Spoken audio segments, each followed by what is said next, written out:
മച്ചന്മാരെ മസിനഗുഡി വഴി ഊട്ടി പോകുമ്പോ കിടിലൻ ഡ്രസ് ഇടണ മച്ചന്മാരെ നിങ്ങൾക്കല്ലട്ടാ. നിങ്ങൾക്ക് ബെസ്റ്റ് ഉണ്ടോ, ഗേൾ ഫ്രണ്ട് ഉണ്ടോ, സിസ്റ്റർ ഉണ്ടോ, അവർക്കാണ്. പിന്നെ അതുപോലെ തന്നെ ഈ വീഡിയോ അവസാനം വരെ വാച്ച് ചെയ്യണം, അവർക്ക് കിടിലൻ സർപ്രൈസ് ഉണ്ട്. അപ്പൊ നമുക്ക് അകത്ത് പോയി നോക്കിയാൽ എന്താ അവസ്ഥ എന്ന്.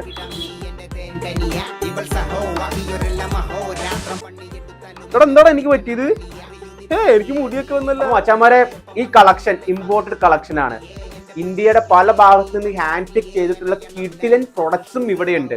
ഈ ഡ്രസ്സ് കണ്ട, ഇത് എന്റെ കയ്യിൽ മാത്രമേ ഉണ്ടാവുള്ളൂ, വേറെ ആരുടെ കയ്യിലും ഉണ്ടാവില്ല. അതുപോലെ യൂണീക്ക് കളക്ഷൻ ആണ് ഇവിടെ ഉള്ളത്. ഇവിടെ എന്തൊക്കെ ഉണ്ടെന്ന് അറിയാം. Oversize T-shirt, coat set, dresses, tops and jeans, tunics, short dress, salwar. നിന്നെ സ്വന്തമാക്കിടുന്നവര് നെഞ്ചില്ലാതി, നീ പറയുന്നതെന്തുവാ ഹിന്ദിയോ മറാത്തി, കേട്ടിരിക്കാം ദിവസങ്ങളോളം നിന്റെ ലാത്തി, നീ വിസാഡോ ഫോസിലെ ഗെയിലിടർ. 10 പേർക്ക് ഗിവ് അവേ ഉണ്ട് കേട്ടോ. അതിന് നിങ്ങൾ ഇത്ര മാത്രം ചെയ്താൽ മതി. 5 പേരെ മെൻഷൻ ചെയ്യുക, 5 പേരെ ഷെയർ ചെയ്യുക. പിന്നെ അതുപോലെ തന്നെ എന്റെ അക്കൗണ്ട് അറിയാലോ, ലിറ്റിൽ മല്ലു, അത് അങ്ങ് ഫോളോ ചെയ്യുക. അതുപോലെ തന്നെ ക്ലോത്തിങ് ക്യൂബ്, അവരെ അങ്ങ് ഫോളോ ചെയ്യുക. ഇങ്ങോട്ട് ഉള്ള ഡിസ്റ്റൻസ് എടപ്പള്ളിന് വെറും 6 കിലോമീറ്റർ. അപ്പൊ ഒന്നും നോക്കണ്ട, നേരെ അങ്ങോട്ട് വിട്ടോ. അപ്പൊ സംഭവം എങ്ങനെയുണ്ട്? അടിപൊളിയല്ലേ?